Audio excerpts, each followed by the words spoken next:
just wanted to follow on from the post that I posted yesterday, which was, you know, is it perimenopause or is it something else, or is it both? Is it perimenopause, but is that brought up other symptoms, etc., etc.? It's kind of a missing piece of the story, really, which I really want to bring out more and more. And I've read a little bit more about it myself. And it's not to knock anything that's going on, but the menopause industry is massive right now. But it's very similar. We're kind of smacking a label on something and making that the problem.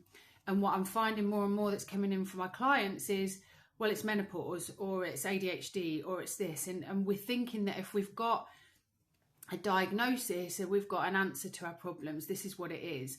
But then over a period of time, they're finding that actually a lot of the stuff is still not changing for them. And the one thing I do see an awful lot everywhere in everything is all you need to do is change your diet, your sleep patterns, and exercise, get more movement. And then we're kind of like fixed. And of course, those things are massively important, and they were hugely important in my own life. But what I tended to do as a big emotional eater was to use eating, exercise and routine like another stick to beat myself with, because I was already incredibly hard on myself. Why wasn't I right?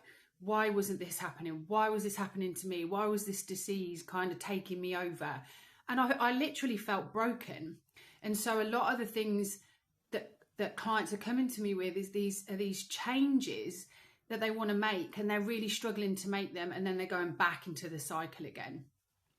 And it wasn't really until I started to look at my own stuff, the icky stuff that we don't want to look at, and I started to look at my emotional imprints, but particularly the identity imprints of things like, I know that was definitely lived in me, I'm broken, I'm not good enough, all of those things.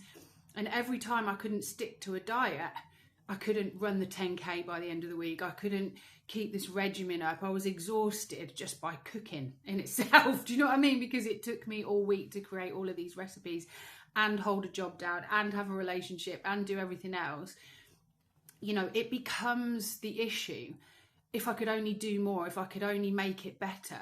Whereas actually what I find is when I started to deal with some of those emotional imprints and particularly the identity, there was a shift, there was a change, there was a calmness in my system that allowed those changes to be made gently, slowly, softly, because I had to be aware of the narrative that was driving them. So it's a hard thing to kind of make clear in a little Instagram video, but food, exercise, sleep, all of these lifestyle medicine measures are so incredibly important, and I'm a big backer for them. But what I find is that implementing them becomes a problem, because if it's not this, and this, if I don't achieve that in a week, then I feel guilty, I get angry, then I binge eat. And then we're back on the cycle again. And that was pretty much me, not binge eating, but definitely the purge and splurge type behavior. So what I find is when my clients come in with an issue, it's like, I've got ADHD, but we need to calm everything down. And once we calm the system down a little bit using IMT, SSP, a little bit of gentle internal work of journaling, finding out a little bit more about ourselves, why we do the things we do, we can settle the system. Those changes become gentle, incremental, consistent, until finally we have that confidence in ourselves. So halfway through a lot of my programs, that's when I start to implement, okay, so what are you looking for in life? But it's not until we've kind of completed that clear out, that kind of, this is why I do what I do in self-understanding, that we can start to do that.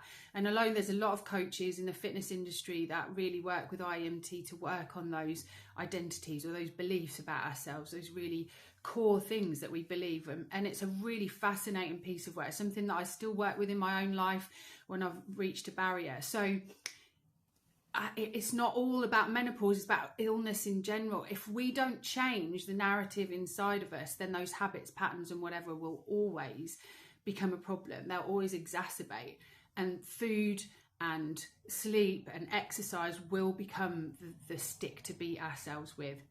So I've waffled on nearly for 5 minutes now, but I just wanted to kind of just start the discussion really. So I'd really love to know what you think about what I've just said. You know, if we've got a diagnosis, great, that gives us a diagnosis and we can work with it with lifestyle.